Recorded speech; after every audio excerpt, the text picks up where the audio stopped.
Hello friends, मैं Shri Baba Ramdev ITI से। मैं आज आपको ट्रांसफार्मर के बारे में बताऊंगा।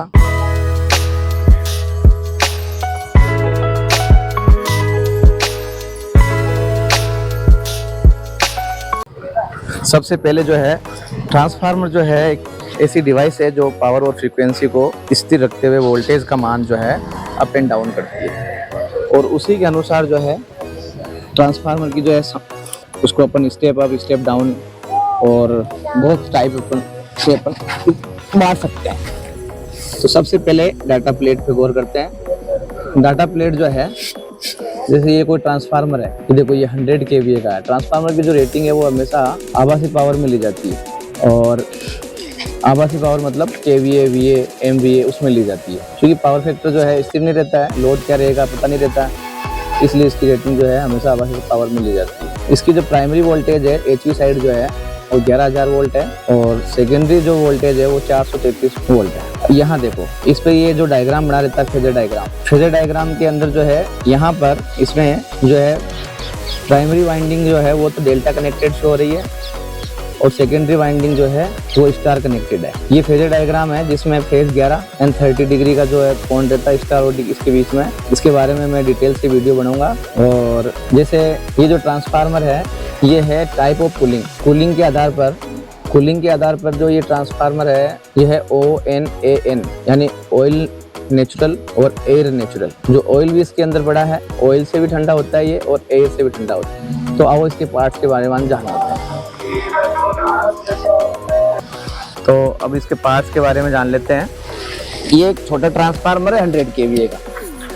तो ट्रांसफार्मर में 3 चीज़ें जो है मुख्य होती है। एक तो कोर होती है, एक वाइंडिंग होती है, और उसके जो बॉडी पार्ट्स जो है ये कोर और वाइंडिंग मुख्य होती है। तो सबसे पहले मैं आपको दिखा देता हूँ।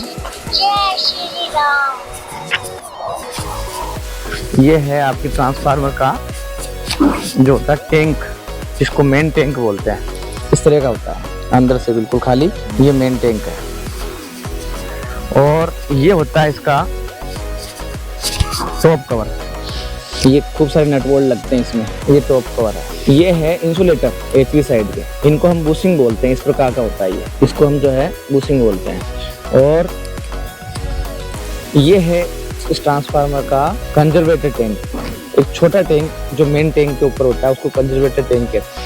ये इसका ढक्कन है, इसको खोल के जो है अपन यहाँ से ऑयल भर देते हैं, ये पूरा मेन टैंक में चला जाएगा।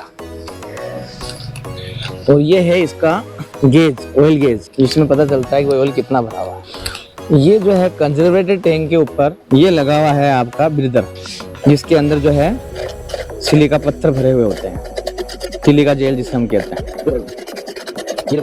ये पत्थर जो निकल रहे हैं, सिलिका पत्थर, ये सिलिका पत्थर है इसमें। ये देखो, ये वाला ये है सिलिका जेल। ये क्या करता है, नमी को अवशोषित कर लेता है। और ये LV साइड की बुशिंग है, इंसुलेटर जिसे हम कहते हैं। अब वो ट्रांसफार्मर के बारे में वापस, जिसकी अपने डाटा प्लेट देखी थी। ये ट्रांसफार्मर, ये कूलिंग ट्यूब है। सारा जो ऑयल जो है गर्म होता है वो इसके अंदर आता है। ये बहुत, जिससे क्या है कि एरिया बढ़ जाता है, और जो नेचुरल हवा से ये ऑयल ठंडा हो जाता है। ये आपकी इसकी LV साइड है, जिसमें 3 फेज, ये न्यूट्रल है। न्यूट्रल हमेशा जो है राइट हैंड साइड होता है, और बाकी R, Y, B और न्यूट्रल। ये इसका वही कंजर्वेटर टैंक, और ये इसका जो है ब्रीदर। ये है आपका इसका एक्सप्लोजन वेंट। जब ऑयल गर्म होता है, कोई डिवाइस काम नहीं करती है, तो मेन टैंक फटने की संभावना रहती है। तो इस पूरे टैंक में, पूरे ट्रांसफार्मर में सबसे कमज़ोर हिस्सा ये है। जो ऑयल गर्म होता है बहुत ज़्यादा और बॉडी फटने की पोजीशन होती है, तो ये कमज़ोर हिस्सा जो है ये फट जाता है, फट के ऑयल यहाँ से बाहर निकल जाता है। ट्रांसफार्मर की सुरक्षा हो जाती है, ट्रांसफार्मर की बॉडी जो है फटती नहीं है, आमजन हानि भी बच जाती है इससे। तो ये छोटा ट्रांसफार्मर है जिसके बारे में हमने जाना। इस प्रकार से मैं आपको बड़े ट्रांसफार्मर के पास ले चलता हूँ। बड़े ट्रांसफार्मर के पास लेके आ गया हूँ, जिसकी जो रेटिंग है वो है 3150 kVA, यानी कि 3150 kVA का MVM लेवल तो 3.15 MVA। इस ट्रांसफार्मर में अभी ये लाइव चालू है। इस ट्रांसफार्मर का मेन टैंक कितना बड़ा है देखो, ये है इस टैंक का वाल्व, जहाँ से जो है ऑयल पूरा निकाल सकते हैं अपन। और ये है इसके कूलिंग ट्यूब, जिनको रेडिएटर भी बोलते हैं अपन, ये ट्रांसफार्मर के साथ लगे हुए हैं। ये है मीटर, टेम्परेचर मीटर, जो शो करते रहते हैं, अलग अलग है। कोई वाइंडिंग से लगा हुआ है, कोई ऑयल से लगा हुआ है। तो कोई ऑयल टेम्परेचर गेज है, कोई वाइंडिंग टेम्परेचर गेज है, वो बताते रहते हैं। इससे जो ऑपरेटर है उसको मालूम पड़ जाता है भाई क्या टेम्परेचर चल रहा है। साथ में इसमें मर्करी स्विच लगे हुए होते हैं अंदर, उससे जो है अपन पैनल ऑपरेट करवा सकते हैं। अगर टेम्परेचर बढ़ता है तो उसकी सूचना बाई अलार्म या अगर सर्किट ब्रेकर को ऑफ करना हो तो भी इनमें जो मर्करी स्विच लगे हुए हैं उनकी सहायता से अपन कर सकते हैं। और ये जो आपको दिख रहा है, ये वाला जो पार्ट दिख रहा है आपको, ये है बकौल रिले। ये बकौल रिले जो है मुख्य टैंक और इसके बीच में लगी हुई है। इसको दाब रिले भी कहते हैं। इसके अंदर 2 स्विच हैं, मैकेनिकल स्विच। उन स्विच जो है वो मर्करी, उनके जो स्विचों में मर्करी, मतलब मर्करी स्विच से ऑपरेटेड है वो। और जो वो स्विच है, एक बार तो एक स्विच पहले ऑपरेट होगा और वो आपको अलार्म के लिए अलार्म सर्किट के साथ जुड़ जाएगा, और एक स्विच बाद में ऑपरेट होगा, वो सर्किट ब्रेकर के सर्किट से जुड़ जाएगा। अगर ये जुड़े हुए नहीं है तो इस बकौल रिले का कोई मतलब नहीं है लगा रहने का, ये बिना मतलब से ही लगी हुई है, ऐसा मान लो। अगर सर्किट पैनल से जुड़ा हुआ है तो मतलब है इसका। तो ये क्या करेगी, ट्रांसफार्मर की सुरक्षा करेगी बकौल रिले। इस प्रकार से जो है हम ट्रांसफार्मर को, ये है आपका इसका ब्रीदर, ये है कंजर्वेटर टैंक, और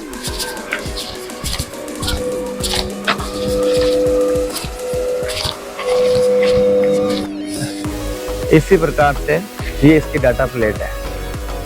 ये इसका फेजर डायग्राम, पूरा डाटा इसमें दे रखा है। ये भी स्टार और डेल्टा कनेक्टेड है। तो फ्रेंड्स, ये हमने देखा, अब दोनों ट्रांसफार्मर, दोनों टाइप के जो ट्रांसफार्मर देखे हमने, वो स्टेप डाउन ट्रांसफार्मर है। स्टेप डाउन का मतलब ये है कि जो वोल्टेज डाउन होकर मिलती है। पावर रेटिंग दोनों तरफ समान रहेगी। जैसा कि मैंने कहा था, पावर और फ्रीक्वेंसी को स्थिर रखते हुए ट्रांसफार्मर जो है वोल्टेज का मान कम ज्यादा करता है।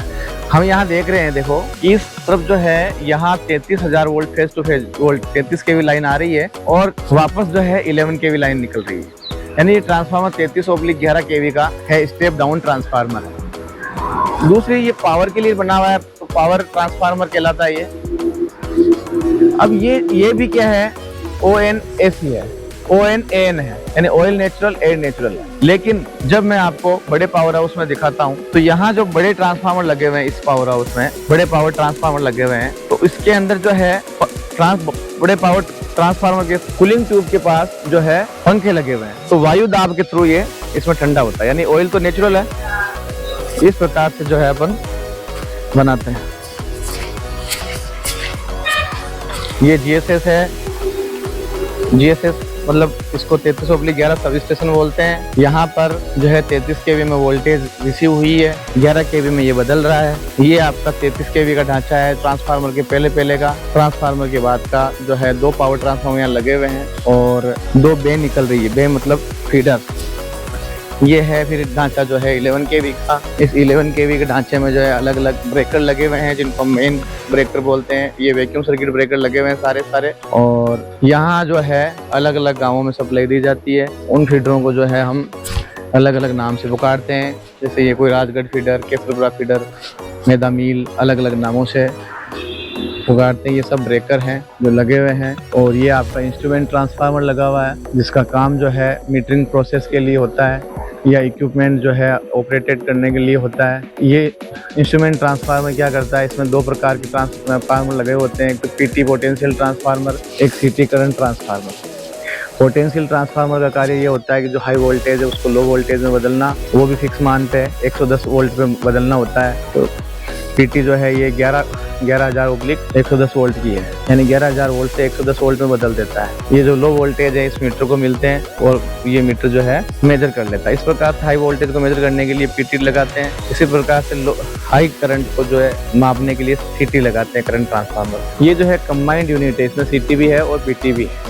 तो ये CTPT कंबाइंड यूनिट कहलाती है। और इनके जो तार आके मीटर में लग जाते हैं, VCB में लग जाते हैं, इक्विपमेंट ऑपरेट करने के लिए लग जाते हैं। तो इस प्रकार से ये इंस्ट्रूमेंट ट्रांसफार्मर कहलाता है।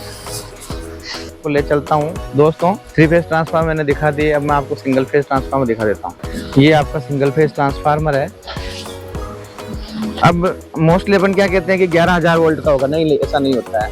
ये इसकी जो वोल्टेज है 0.635 kV पे काम करता है। √3 गुना जो है, क्योंकि फेज वोल्टेज मिलती है इसको, फेज वोल्टेज जो है √3 गुना होकर कम मिलती है। ये आपका 16 kV का ट्रांसफार्मर सिंगल फेज। यहाँ देखो 11 kV, मतलब जिसे हम 11 kV बोलते हैं, एक ही तार आएगा, एक न्यूट्रल और फेज के बीच में ये ऑपरेट होगा, इसलिए 6333 वोल्ट पे ऑपरेट होगा। और ये ट्रांसफार्मर जो है 6300 वोल्ट को क्या कर देगा, 250 वोल्ट में बदल देगा। ये भी स्टेप डाउन ट्रांसफार्मर है। और ये सिंगल फेज ट्रांसफार्मर है, क्योंकि 250 वोल्ट अपने घरों में काम में लेते हैं। ये जो 3 फेज ट्रांसफार्मर है, ये भी 250 वोल्ट निकाल देता है घरों में, घरों की सप्लाई ये भी आपूर्ति दे सकता है। इसके लिए अपने को एक काम न्यूट्रल काम में लेना पड़ेगा, और इन तीनों फेजों में से कोई भी एक फेज काम में लेना पड़ेगा। ये तीनों अलग अलग जगह जो है, बड़े बड़े जो मकान होते हैं, बड़े बड़े बंगले होते हैं, वहाँ 3 फेज सप्लाई भी जाती है। इस प्रकार से जो है हमने ट्रांसफार्मर का अध्ययन किया।